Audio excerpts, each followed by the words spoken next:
Hi, everyone, and welcome back to our Africa Creative Tech webinar series dedicated to the dynamic African creative economy ecosystem and its enablers, where we intend to blend creativity, technology, and venture capital, the three main pillars of creative tech.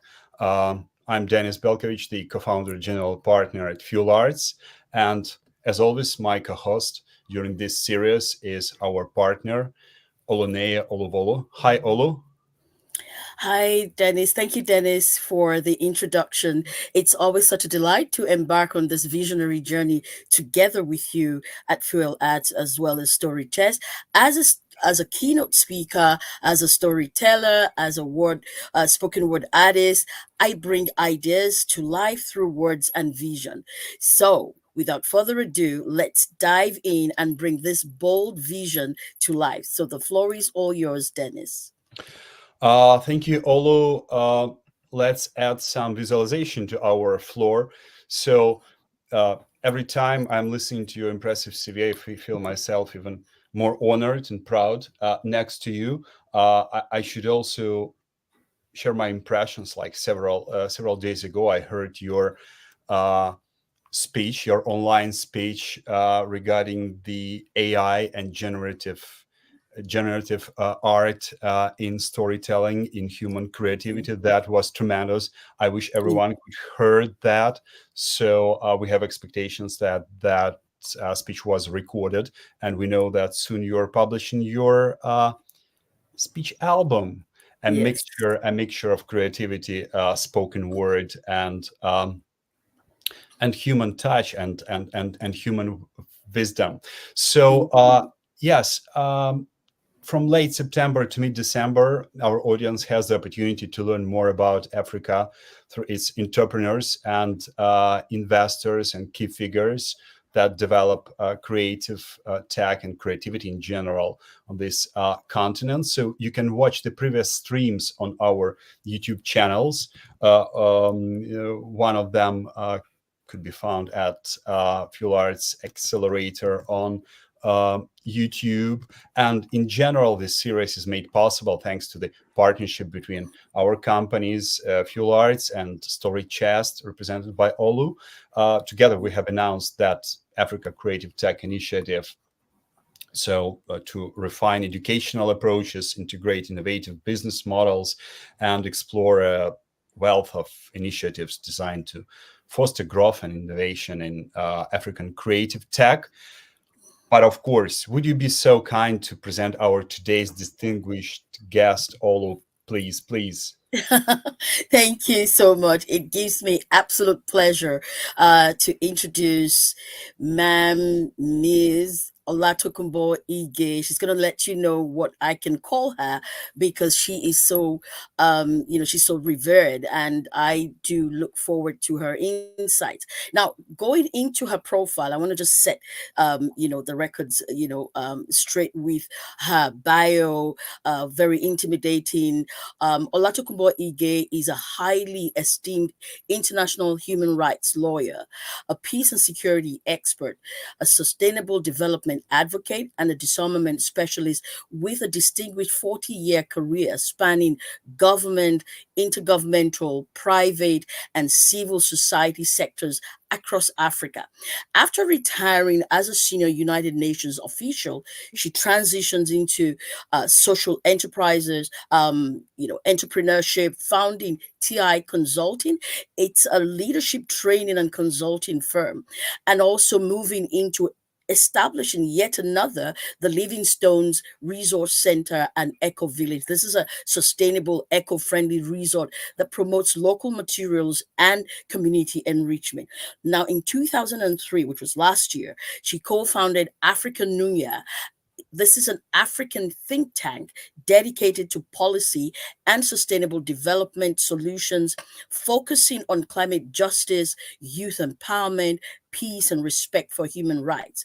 Now, through her leadership initiatives, she launched the Entrepreneurs Village Initiative, TEVI, to accelerate Togolese startups and small businesses, culminating in the creation of Togo Mall, which is Togo's first marketplace exclusively for indigenous products. This was inaugurated by the Togolese Prime Minister. She is a visionary connector, a strategic leader. Olatokunbo has built alliances across governmental, private, and civil sectors. As a World Business Angel Forum senator, a global advisor to the G100 Global Women's Network, and a humanitarian advocate, she supports impactful partnerships that drive sustainable development. She continues to inspire individuals and organizations, leaving a legacy that empowers Africa's next generation of leaders and innovators. It is my pleasure to welcome to today's webinar series, Ma'am Olatokunbo Ige. Please let the audience hear from you. Thank you, ma'am. The floor is yours. Oh, thank you very much. Thank you, Dennis. Thank you, Naya, for having me. It's a pleasure to be here. Thank you. Yeah, look forward to our discussion. Thank you Okay. very much. Okay, thank you so much. Let me go straight into my first question. Thank you, Dennis, for giving me that opportunity to open the floor. Olatokunbo is very dear to me, to Africa. So I'm going to fire this question that goes, how can African countries harness their rich cultural heritage and diverse traditions to increase youth engagement in the creative industry while also promoting cultural preservation and education? Okay, thank you very much for this very important question, because I think the creative industry is one of the, should I say, untapped resources that Africa is sitting on, like many others. But this is really, you can see what's going on in the music, in the fashion industries, and yet we're only just scratching the surface for the moment. So, one of the things that I think we need to go back to doing is teaching our children what we were taught when I was growing up, when you were probably growing up, coming up after us Yeah, 50 odd years ago.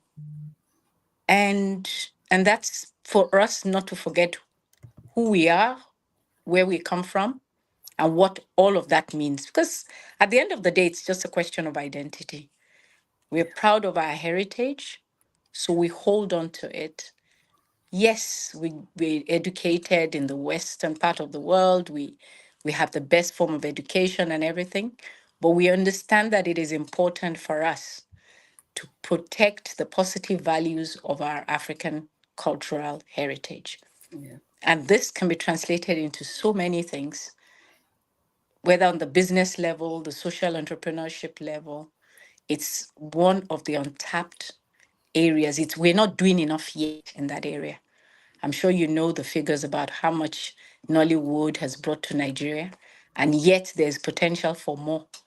And how many more Nollywoods are possible in other countries that hasn't yet been explored? So I think to say first things first is that we should just remind ourselves that our identity is at the core of what is going to take us forward as a continent. okay. Thank you. Thank you so much, Oltakumbo. We have already started receiving greetings and questions from the audience. So in between our questions with Olu, we'll be mixing the ones from the audience. Thank you, Nicole. Thank you for your kind words. They inspire us a lot. I should also mention, uncover one secret, that you, Olatakumbo, is joining us from Hong Kong. And it's nighttime in Hong Kong at the moment. And we really appreciate that kind attitude towards us and towards our Yeah, audience, that you agreed and you found the time during your academic trip. So to share your knowledge, to share your inspiration. Thanks a lot. thank you. We really believe that our audience should know about it. So the second question Thank you. naturally to me comes from the first one, and it sounds like, so how can African creative entrepreneurs, if we talk about persons. So how could those entrepreneurs leverage that intersection of technology, cultural heritage, and also sports to drive innovation and economic growth? In other words, what opportunities exist for cross-industrial collaboration to maximize the impact of those efforts? I think one of the key things that we need to go back to is to look at our current educational system. The educational system under which someone like me, like Naya, grew up on the African continent was an integrated one. It was one that looked as the human being as an entire person. It wasn't about the certificates and the papers and the diplomas and whatever you want to call it. It wasn't just about that. If you were good in sports and you were identified as being good in sports, you could get to any level. After a while, this got overtaken by just certificates and pieces of paper. And that in itself has created part of the problem. So, in our time, yeah, it was a challenge that you would tell your parents, I want to be a musician. I mean, they're probably going to, send your mother out of the house or something. I didn't send my child, I didn't bring my child to the world to go and be a musician. But, Yeah. things have been changing over the years. And that in itself shows that from where we were to where we are now, there's a possibility to be able to harness both both sides of of the divide and use it to our own profit. You talk about technology. Today, I mean, I'm a trained lawyer, but all of a sudden I find myself today just watching young people. The first time I saw somebody actually make music out of their telephone, I thought something was going wrong somewhere. But it's this thing about continuing to share knowledge and Yeah. continue to promote knowledge, but also continue to guide the knowledge that's been shared. Because you see, unfortunately, the continent is at a point where it's hanging in the balance between conflicts, between violence, and and a struggle to develop. So every government needs to think of, and the youth Mm. unfortunately happen to be in the middle of all of this. Okay, so for somebody like me who worked in human rights, who worked in so many countries and saw young people being picked up, uh, for terrorists acts and so on and so forth, and being, because of poverty and so on, it's heartbreaking. But you Yeah. see, we've learned over the years that actually, if you focus on redirecting the energy of the youth towards positive things and show them how every capacity to make a little mobile car or a mobile car from bottle tops can take you somewhere. And that's what technology is now bringing today. And I think that's one of the reasons why you're seeing everything we're seeing in the, yeah, because all of this now I'm also learning. Because in my days, lawyers don't get involved in fintech and all these things that are happening. But today we're all learning everything, right? So I think what is key for us is to refocus our energies on where we want to go. We need Mm. to deal with our realities. The realities are that there are challenges, but the realities are that our challenges are bringing opportunities. And the reality is that we need to guide the younger generation towards using the space that we have to build what is possible. And so that's why I doff my cap for the young people who who lived in the US and have returned to Africa and have are deciding to build basketball courts and promote basketball, professional basketball, or the Davidos and all these people. If I saw him, I wouldn't even know who he was. But I've heard so much about him. I've read so much about. I don't even understand the music he sings, but I've read so much, and I find that actually interestingly, in September, I was at a UNDP event on the sides of the General Assembly, and I met Petra King. I mean, everybody was getting very excited and whatever. I didn't know who this guy was, but Mm. I listened to him, and I realized, wow. This is an African young talent that could have been totally lost. But because someone was able to guide him, today he's now doing something for others. And, I was proud to take a picture with him. And as soon as I sent it to my young people in my family, everybody got excited. I didn't know any of them knew who this guy was. But you see, so these are the kind of things that we need to deal with, we need to do. I think the idea, I think the older generation, that is my generation, that's still active, needs to get more and more involved by reversing our role now, just to use whatever wisdom experiences that we have to support the younger generation who have the talent, who have the skills to be able to get them down the professional line.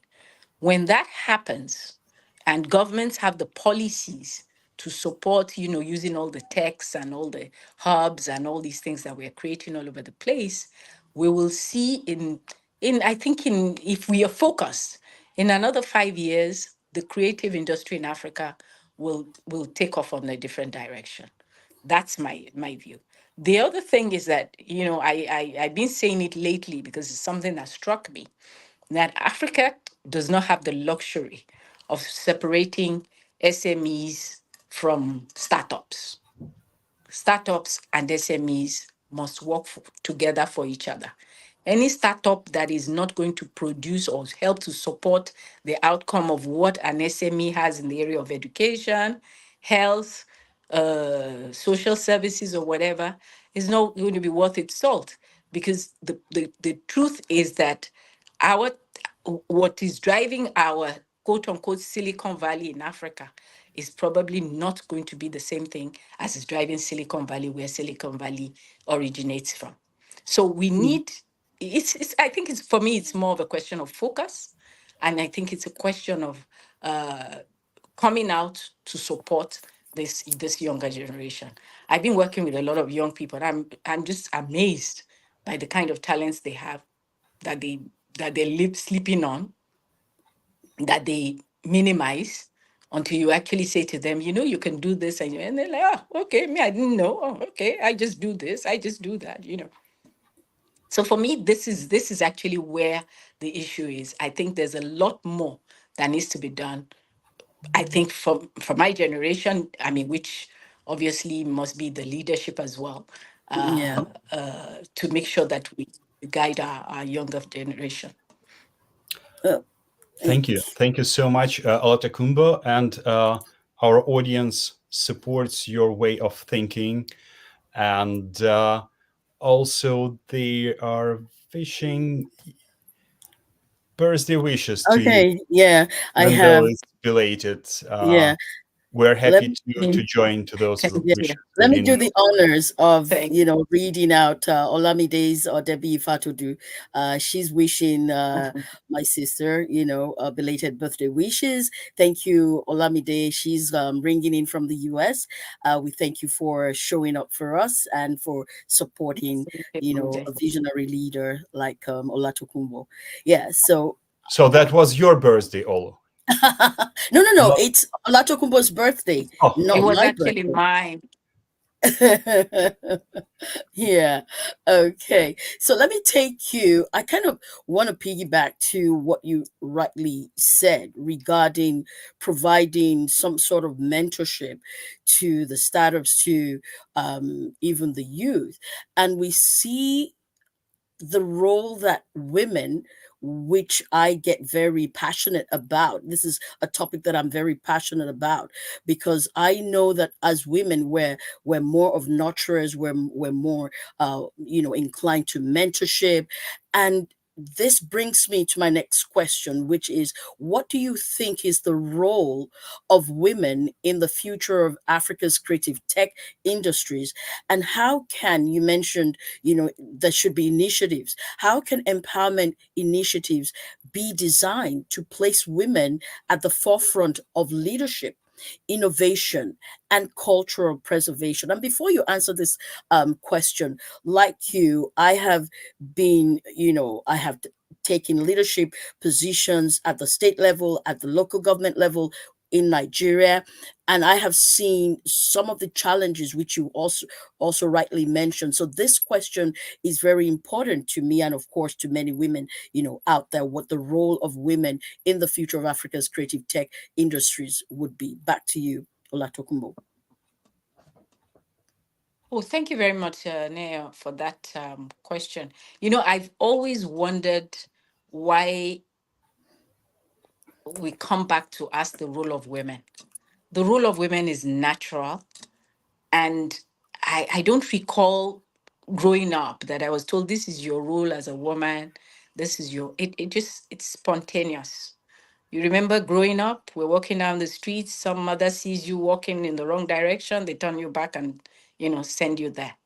So Mm-hmm. I think most of what is happening to us became profound and became, I should say, degenerated when we started applying principles and policies and things to these things.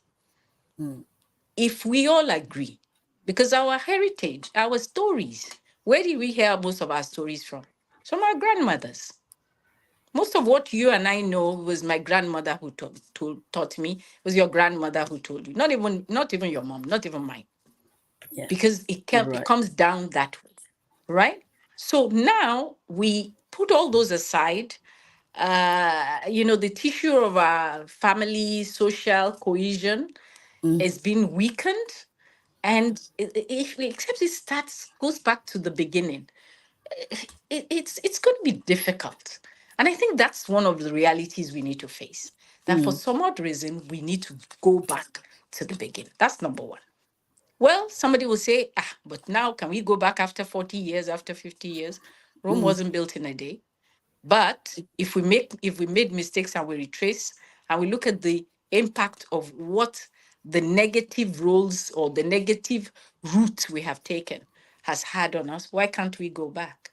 Now, okay, so let's decide that we are now in the modern world. What does it mean and what's the impact?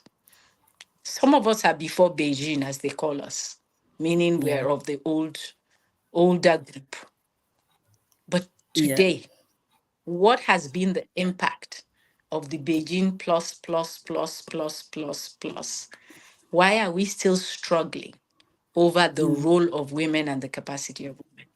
I was at a meeting the other day, and we were having a discussion around financing and closing the financial gap. And I asked them a simple question. I don't understand when it became a problem that women became high risk, and now we need a special consideration for them. These are the people who did business. Whether they had money, they didn't have it, the little that they had, they knew what to do, how to manage it, how to turn it around. Most of us, it was our grandmothers who actually had the money. It wasn't our grandfathers. Yeah. If our grandfathers had it, it was probably their mothers who gave it to them. Mm. So the women had an important role to play. I live in a country today where in the 90s they had a big political issue, a financial crisis, and so on. 12 women called the Nana Bens, stepped out and asked the government, what can we do to help? Mm. The rest is history. Now, today in the same country, we are saying women cannot, they are high risk, they cannot be given money. These are people who gave their money freely to save the country. Now we're calling them high risk. So I think we're getting a bit of confusion left, right, and center. And it actually does worry me. It worries me, and I keep, pulling myself back and saying, am I the only one who doesn't understand what is going on? If you get to the market today, what is the percentage of female? What's the percentage of male? So what happened in our psyche that made us feel, oh, we women have to struggle for our role? Our role is natural. What we Yeah. are not doing right, in my view, is that we are not following through. We are getting distracted midway because somebody is coming up with some, global ideas, and we are not focusing on the lessons we have learned from our past, what is available today that can help us build our future. And focus on that. Let's know that this is the way. And Africa is not one village. Africa is 50 something countries. So Yeah. there are the African cultural things, but there are the Nigerian ones, there are the Igbo ones, there's the Ave one. So there's and it's not a lot of work, because you and I know that it is just human nature that if you find yourself amongst Nigerians, suddenly you will become, but you are in the middle of London and you are with other nationals, you will speak your English like, whatever, you know how it is. It's natural. So what I think we are not doing right is identifying where our strengths are, where our weaknesses are, and we are allowing ourselves to be stereotyped. What is the role for women? I'm like, what do you mean, what is the role for women? If Mm, women didn't do this, would we even have a world? So, it's not a question of somebody giving us a role. Without us, I'm sorry to say, it would be impossible to even rule this world. Don't get me wrong. Doesn't matter what happened in any elections in the last 48 hours, whatever. I don't care. But what I'm saying in effect is this: if we stop focusing on the technicalities of the role of women and build on the natural, how do you say that, natural aspects of the role of women, and it's been documented. The Professor Bolanle Awes, all these people, it's been documented. Amina of Zaria. I mean, it's not like, this is folklore. No, we have the experiences. They were documented. We know it worked. We know it works. So what exactly is it? I think it's our capacity to allow ourselves to be subjected to stereotyping, which personally I have a lot of difficulty living with. mm. Thank you so much, Olachokoma. Dennis, I'll just pause a bit because you rightly mentioned something and put, you pass the baton back to the woman, and that is, if I get you right, we don't need the roles. The roles are already defined for us, and then we need to step out. Yeah. We need to step up, and we have seen that being, how do I say, modeled for us. You mentioned our grandmothers; they were the storytellers, like my grandmother. You are quite right. And how do you? I'm still a bit not clear about how women can assume those roles without having to navigate through the challenges that are, facing them in a world where, like you said, is stereotype. We need to fight for these roles, or we don't need to be heard. I think there must be something that women ought to do and hear from you what they can do, because we're often, you know, um, discouraged by either what would the men say, or what will the other women, your women group say, or the fear of other people judging you. You don't have a business, or you don't have a place in where you're going in leadership. For instance, I'll just quickly take you back when I was in leadership. When I assumed a role at the state government, at the local government, a lot of I had a lot of cultural biases, a lot of patriarchal biases of what exactly is your business in leadership at the state or local government level. So which makes your, the passion or the desire to go beyond that, difficult. And like you said, document. This has been documented, but going forward, how do we enable or empower younger women to come to the forefront and assume these leadership roles? I just want you to just say something, because this is very crucial, and we're not seeing, so many women blazing the trail like we saw in the decades past. Before Dennis, I'll give the floor to you, Dennis. I just want to Ola Tokumbo to kind of take us through that. Okay, Nay, I hear you very clearly, and I can assure you that in spite of everything, the so-called imposter syndrome remains a major issue for many of us as women. First, as far as political space is concerned, we slowly let it become a space for jungle boys, and we didn't want to get involved because they messed it up, and we left it, and that got really messed up. And we can only pray that reason will come back to that. And you see, the more we politicized everything, the more we couldn't find our way for us as women. I've been watching from a distance a lot of what's been happening in Nigeria and in other places, and it's sad, but that's what it is. Violence, hopefully, violence will no longer rule the world, and then women will be more comfortable. But you see, it's also the imposter syndrome. A lot of us as women, uh, I think, also we're struggling with this thing where I don't want anybody to say. They would think I am trying to do this. It's it's very sad, but a lot of that is happening as well. I think what we need to do is to go back to the, I repeat, education table. And this time, when I say education, I really mean education. I'm not talking about instruction. I'm not talking about schools and whatever. I'm talking about what it is. So it's a great job for those of you who are storytellers, who are documenting what's going on, what has happened, and who are putting it out there. This is a great initiative because, as you see, in many of our educational systems, actually, history has been removed from the curriculum. You know that. Yeah. Most schools don't teach history. So some kids don't even know anything. I mean, how many kids in Nigeria now know there was somebody called Mansa Musa? They don't know. So very soon they probably will just think, yeah, we jumped off some trees or something like that. The stories that we were told or tried to be convinced about when we were much younger.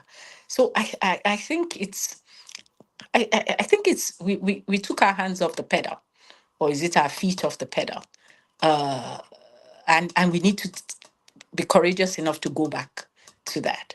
We need to be courageous enough as women to go back and focus on the essentials. The essentials are women are not begging for a place at the table. Women have a role to play at the table, and we must do everything that is possible to make sure that women are at the table, not as a charity, but as a matter of fact, a matter of course. So Yeah. the moment we change the discourse, we change the what's that word in English? We change the messaging, the better for us. And there's no better way of convincing those who didn't know that it is possible than through storytelling. Who's writing our scripts? What are they saying about us? We have to start writing our own scripts if we don't want Yeah. people to define us as who they think we are. And we should stop, reading something that is not true about us, and then we say, it's their problem. No, it's not their problem. It's our problem. So we make sure that this is corrected. So I think there's a lot of things that we took for granted. There's a lot of things that we let go, and those things we need to bring them back. The third thing that I would say, probably the last on this particular issue, is that it's important for us to stick together. There's been a whole thing about how women don't support women, but she for he for she, and all these things have to be promoted. I've never been a stickler for saying, no, it only has to be women who support women. Why should women support men if men will not support women? So we all need to support each other. I think for me, what is key is that we value human dignity. We understand that we both have a role to play, and we continue to educate our children from 2 years old, half a year old, whatever, that a male and a female child have their roles, have their rights, have their whatever. It's not later that they come and say why one should go to school. So many things have happened. But, Mm. we need to to keep the focus now and not get overwhelmed with the so many things. Because you see, again, I go back to the conflict situations.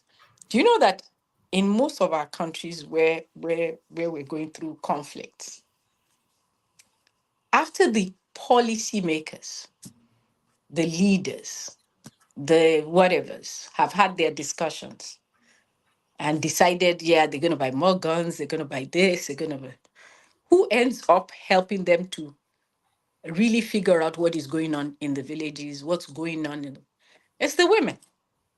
These same women who nobody thought were of any use to them. Without them doing the vigilante, you probably won't even know what's going on. So but these stories are not documented Yeah. of the role the women in the Boko Haram, what role they played, and so they're not documented because nobody thinks it's important. Yet they made a major impact, a major contribution to solving the crisis, and they're still doing it in some other countries. So I just think we've missed a lot of things, but it's never too late. Mm. Thank Thank you, you, Lotakumbo. Dennis. Thank you, Olu. Um, Let me just give a quick recap. I just remembered some numbers from the creative tech industry. Namely, Fuel Arts has made a research of the cumulative investments in creative tech startups starting from 1990 to 2024. So what we discovered regarding the female representation as founders and co-founders in creative tech, only 8% of creative tech startups have been founded or co-founded by females, by women. But at the same time, those 8% Mhm.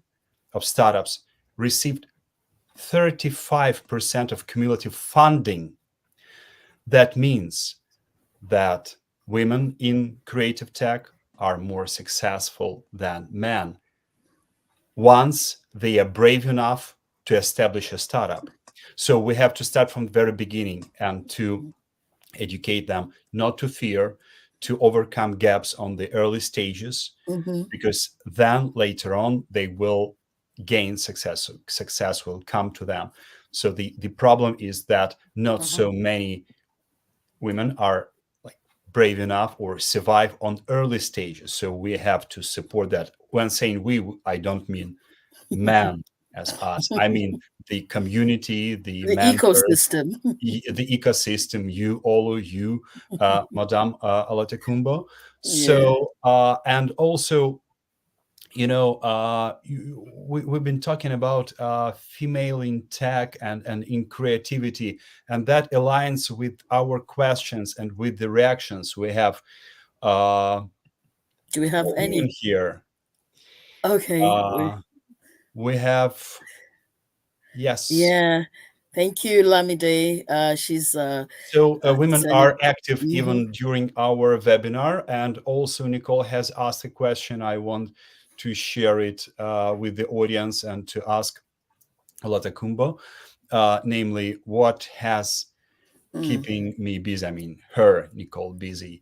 English is the first language in education in many African countries. However, a lot of words are not translatable into a foreign language, and yet they carry a lot of cultural, societal, social wisdom. Societal, yeah, wisdom. Society. Sorry. Yeah, that's my bad foreign language, which is English. So, are we risking the loss of cultural heritage by doing this? In my opinion, an excellent question. Thank you, Nicole, for that. Yeah. And an excellent person to respond to it, the right person. Thanks, Nicole, for your question. I think I actually see it the other way around, interestingly, but I guess it depends on where you're coming from. A lot of our local words might not be translatable into English. People are not as concerned about the English words that can be translated into their local ones. I think their realities are focused on their languages, and where, what it means to them. And so as long as they can communicate to you, what they're going to say, whether it's in English, or it's in French, Japanese, whether it's, I don't know if you've ever heard about pidgin English. There's a way in which, Naya knows what I'm talking about. There's a way in which some people can be having a conversation in pidgin English and you and I won't even understand a word of what they're saying, but they're communicating. So I think the language and its power and the power it has must be positively exploited and must be positively promoted. So I live in a French speaking country, and one of the reactions I had when I first started living there on behalf of the French speakers was our, and when I say our now, I'm talking about we so-called Anglophones, uh, desire to impose English on French speakers. So you want to impose your English, which isn't your first language, on somebody whose colonial language is French and whose original language is something else. So you're taking them through so many levels. I think what is key is that every language that is written, that is readable, that is whatever, needs to be promoted. And we have to, there's enough technology around now that helps you to be able to, if you can't translate a word, you can translate the meaning. Whatever it is, I'm not quite sure that this is our major problem right now. Because as I said, I live in a French-speaking country. I flow easily in that language. If my French teacher was to come back to life, I'm sure he'd be shocked, shell shocked that I was even speaking that language right now.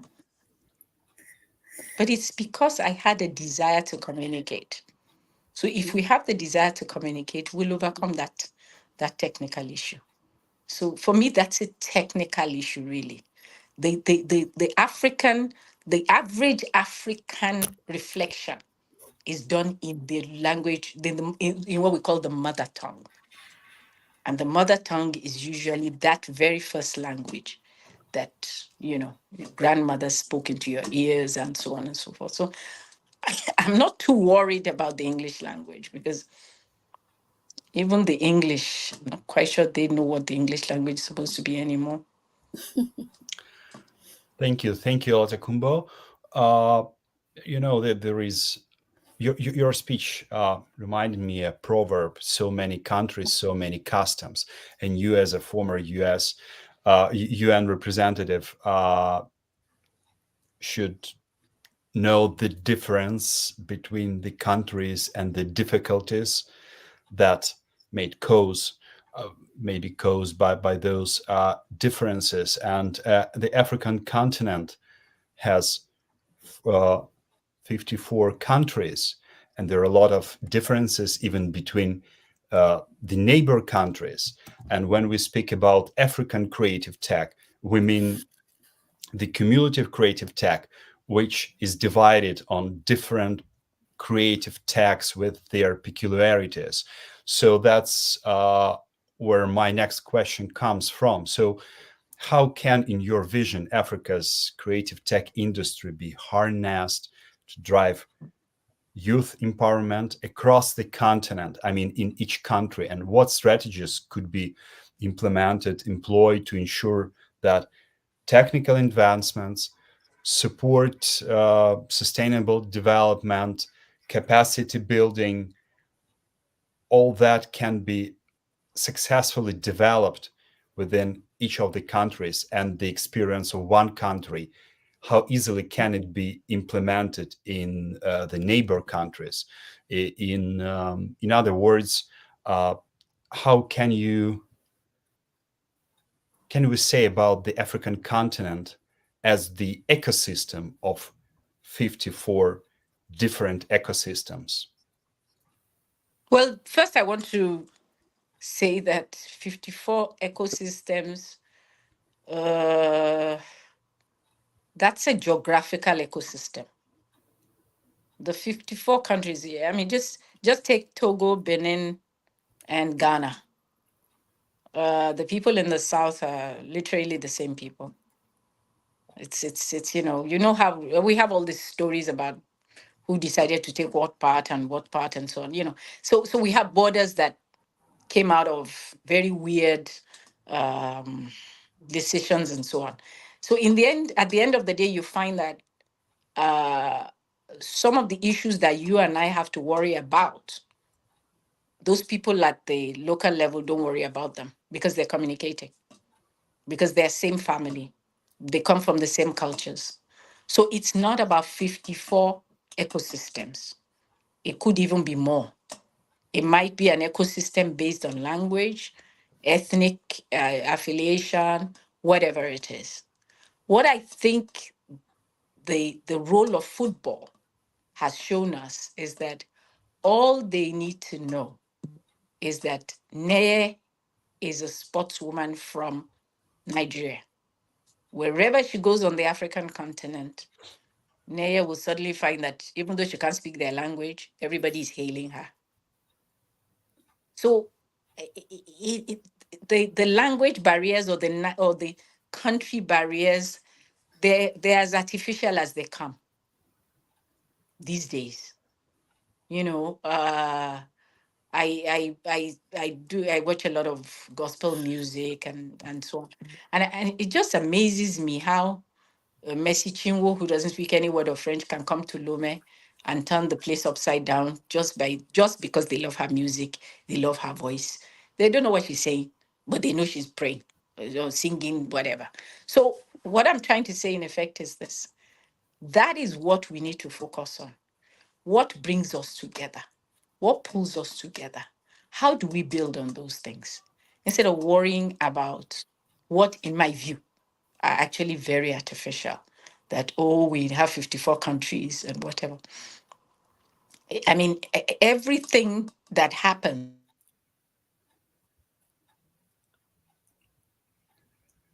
Olusegun, we I think we lost lost the her. Hong Kong Yeah, connection, yeah. but Oh, while we are waiting for Olusegun, yeah. Olu, could Let you me read please that. Yeah. Okay, present yeah. those insights and questions? Okay, so I have Olamide from the US. She says, in most cultures, women build, societies, as we say in Nigeria, fair or respect women. And there are several young women in their 20s and 30s breaking boundaries in fintech, in business, and creative arts. And we also want to see them, we say kudos to them. We also want to see them in leadership. Okay, Olatokunbo is back. Thank you, Olamide, for that contribution. And we also have, she says, Wardock has documented histories for us through Professor Bolande Awe, LRL. LRRDC Yeah. work in Lagos markets in the 90s. And these are some of the works Lamide about is a documenting. historian. Yeah, she's also a historian, and these are some of the works that are out there. But we, like Olatokunbo said, we need to do more of the storytelling. We need to do more of the documentation. So now she's back. Dennis, do you have, or should I go with the next question? Uh, please go with the next question because the previous one was mine. Okay, all right. So I just want to touch on you mentioned the aspect of our cultural preservation and how we, the need to preserve our language, our culture, our tradition, and we're moving, or rather we're already in the tech. The world that we live in is driven by technology, by artificial intelligence. So how has your experience in global leadership, with the UN, with what you've done, and youth development, how has this shaped your perspective on integrating technology with cultural preservation in Africa? Do you have any strategies, or do you have any ideas that can be that we can glean from in terms of this preservation integrating technology? I must confess to you that I was a bit skeptical about all these technological things a few years ago. But the more I've been going in further on trying to understand what it is all about, the more I'm becoming a proponent of these things. Why? Because I realized that except we begin to inculcate it into our children, into our young people, and help them to get themselves organized, we might have a lot of energy lost. The other day, I was discussing with a young man who's running a project on gaming. And I was talking to him about one of my nephews. And then he said, "Oh, if he loves games, I'll help him turn it into a business." And I was thinking, oh, that thing they do on their telephone can also be a business. And he explained to me what and how this could help shape, reshape the thinking, refocus the young man, and so on. And I found it fascinating. So now today, I'm a proponent for this. So I think we need to continue to share knowledge and share information. And we need to continue to see what is the best in what is coming up today, how we can use it. I guess for those of us who spend a lot of our time, or who are very much focused in the spiritual, today we're no longer as skeptical as we were about these issues of technology, because we realize that without it we're not going anywhere. So technology, we don't have a choice about. Technology we must embrace, but we must embrace and control it and ensure it doesn't destroy our future. As I said earlier on, Silicon Valley will be Silicon Valley in Silicon Valley, but Silicon Valley in Africa must be African Silicon Valley for Africans. Because whether we like it or not, the fact that from a, we are a type of people is of importance, because that's who we are as individuals. And it's something that we must always keep in mind. So I'm all for everything that can make technological, that we can use technology for, to advance, whether it's in business, whether it's in our services, to improve them, to even bring our kids from, the villages out onto the main stage, and even onto the global stage. We've seen a lot of young people now who, once the talent has been discovered, we can harness it, build it, support them. So the talent hunt is important. Then the talent development is important, and accompanying them until they reach that stage. So we need to invest a little bit more in that area, so that we can have many more sports creatives, fashion creatives, theater creatives. I mean, all these wonderful actors, actresses that we have around. I just think it's a gift that we must build on. Thank you. Yeah, Dennis, please go ahead. Yeah, I just wanted to share the message from Yina Yankee, who took part, who was the guest of our first webinar of the African Creative Tech series. Hi, Yina. Yina is a board member of the National Hi, Communication Yine. Authority of South Sudan, Mm. and co-founder of the Go Girls initiative. So yeah, go girls. Yeah, thank you, Yini, for joining us from South Sudan. You have quite a number of audiences, people from all over the world wanting to hear from Olatokumbo, and it's a privilege and honor to have you today. So, Dennis, you can go ahead with your next question. Yes, we just assuming we have a lack of time, but we also would like to touch on at least two different topics. The second one, the always question, I assume, will be about your uh, vision, like about your vision about the future. But my one will be about the name which is in the title of our webinar. I mean, Afrika Nunya, and it's the company created by you. So could you please highlight success stories from initiatives like Afrika Nunya that demonstrate that critical role of youth participation in the creative sports and other industries that Afrika Nunya takes care about, and maybe how these stories reflect the potential for youth and women-led innovation and leadership. So the question is about your company. Oh, okay. Thank you very much. So Afrika Nunya, which actually means African knowledge. It's a local, Nunya is a local word, Ewe word from Togo. Okay. So Afrika Nunya means African knowledge. And that tells you the story behind our Think and Do tank. So a couple of us came together. We've all done international. And we decided that we want to pull our efforts to see what we can do with that knowledge that we gained, the experiences we gained, and see how we can use that to reformulate and reshape and contribute to the reshaping of the way we approach certain things on the continent. So that's where that whole thing came from.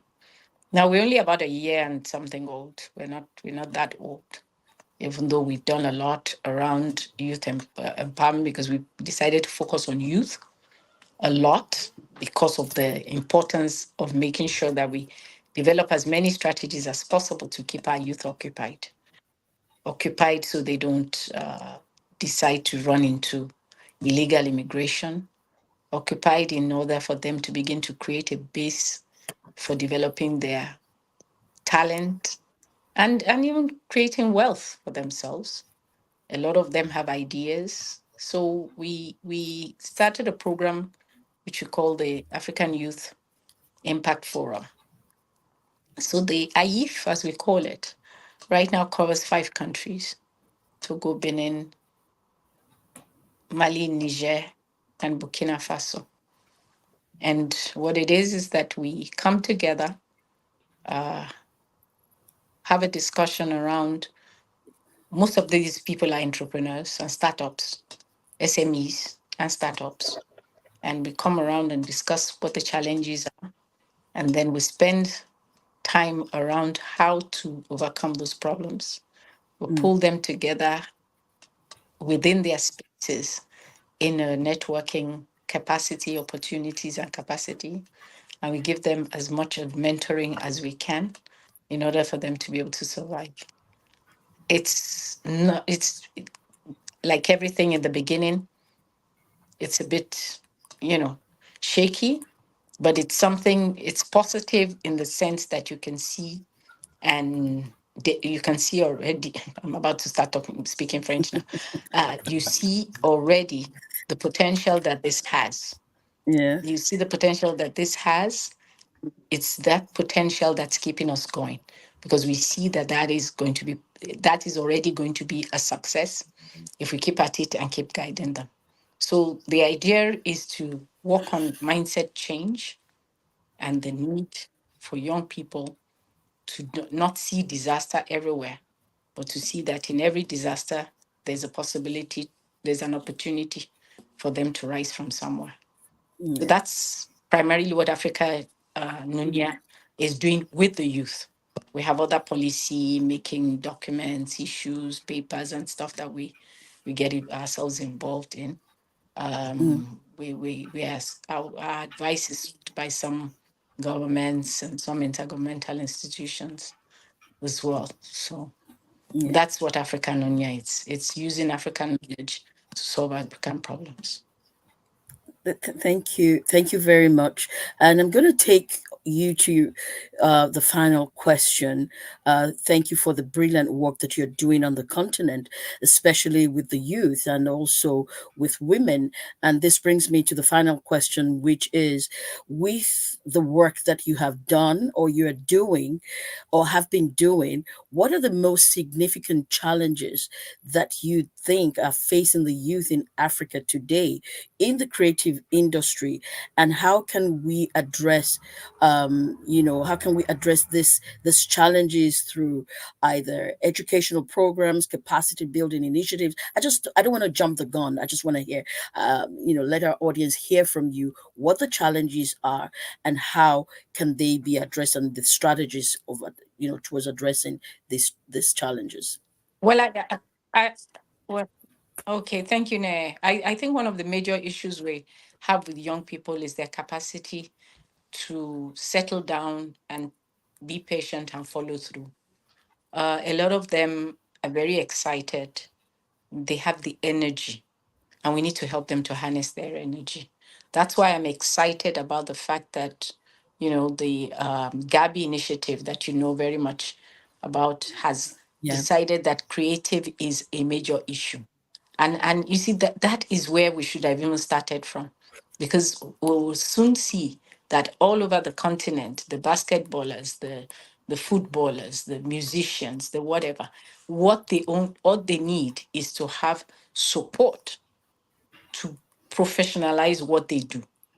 And then the sky will not even be able to limit them. So I'm glad that this is happening. I think we need to do a little bit more mentoring.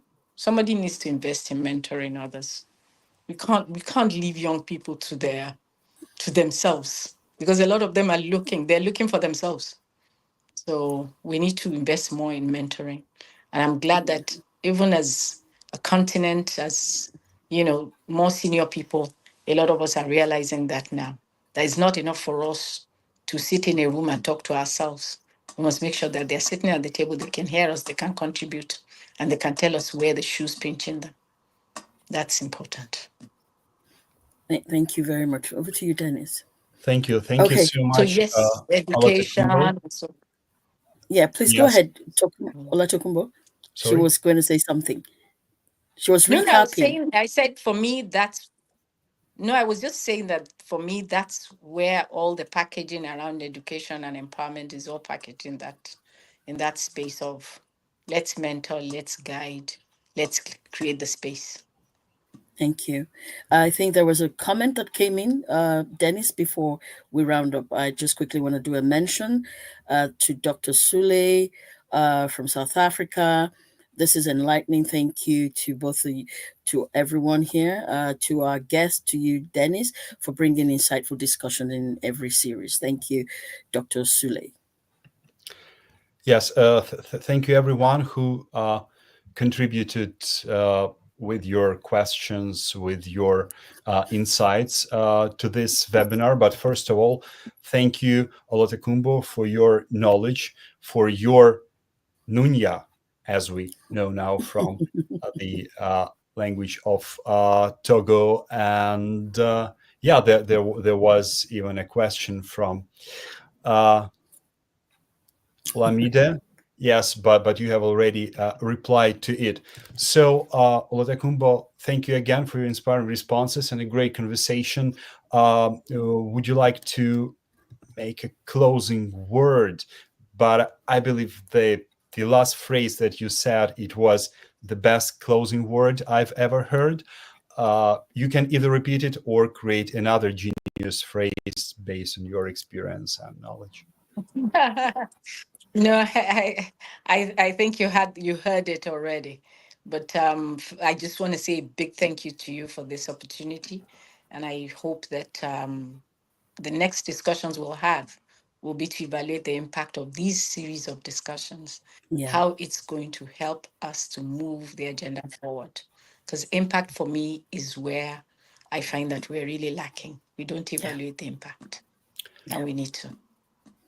Thank you. Thank you so Thank much. you. I should confess on Thank you. behalf of myself and Olu, I believe she will agree with me that I'll disclose this info. But every webinar, every guest gives us another portion of knowledge, Mm, which we combine, which we put together and use during the next webinar.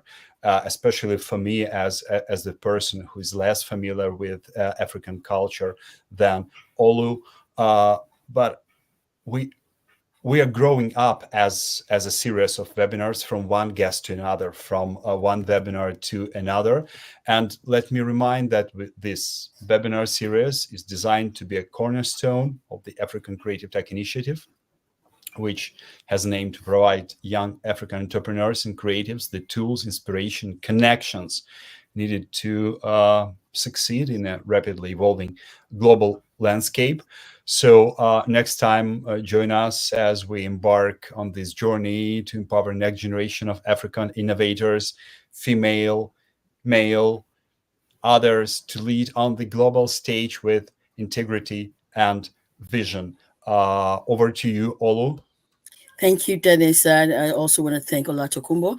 As we close, it's very clear that today's conversation was more than just a glimpse into Africa's potential. It was a roadmap for a future we're building together. The questions have drawn insights out that highlight how our rich cultural heritage, the technological innovation, and the unstoppable force of the youth can transform the creative industries across Africa. Today, we're able to glimpse the immense power of youth based off of Olatokumbo's work over within the continent and outside of the continent in Africa's tech and creative ecosystems through education, policy, capacity building initiatives tailored to Africa's unique landscape. The challenges, like she said, they're real. But so is the opportunity for youth led innovation. You heard her speak. Success stories from initiatives like Afrika Nunya show us how youth participation is shaping the future and how, with the right support, mentoring, African innovators can lead with technology while safeguarding the cultural integrity. We have explored how embracing our cultural roots, our identity, can inspire youth engagement as ambassadors of Africa's diverse legacies where they can thrive and also tell their own stories. At this intersection, we're seeing creative entrepreneurs leveraging tech, heritage, and the vast potential of the creative industries. These opportunities the opportunities for collaboration across industries, whether it's in tech, whether it's in art, it's in sport, they're all standing as untapped frontier for economic growth. Perhaps one that most resonates with me today was the role of women, where Olatokumbo mentioned how women have been shaping industries from decades and centuries past. So, as future leaders, innovators, preservers of culture, their involvement in creative tech, in sports, in cultural preservation is crucial for building an inclusive legacy. Empowerment initiatives must not only place us women at the forefront, but give them the tools, the networks, the support to create and lead the ways that support sustainable development, cultural continuity, and prosperity. So as we move forward, let's build the bridges of collaboration. Let's ensure that Africa's creative industries, they're thriving, they're inspiring, they're earning the global attention, like she mentioned, David O.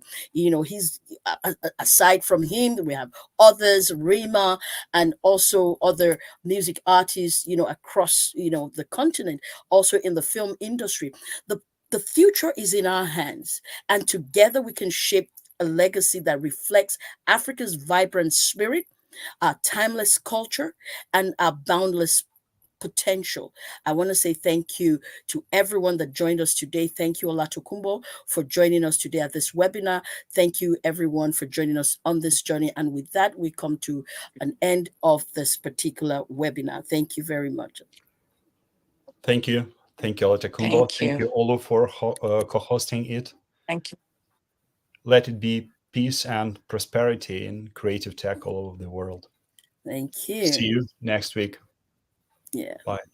Bye. Bye.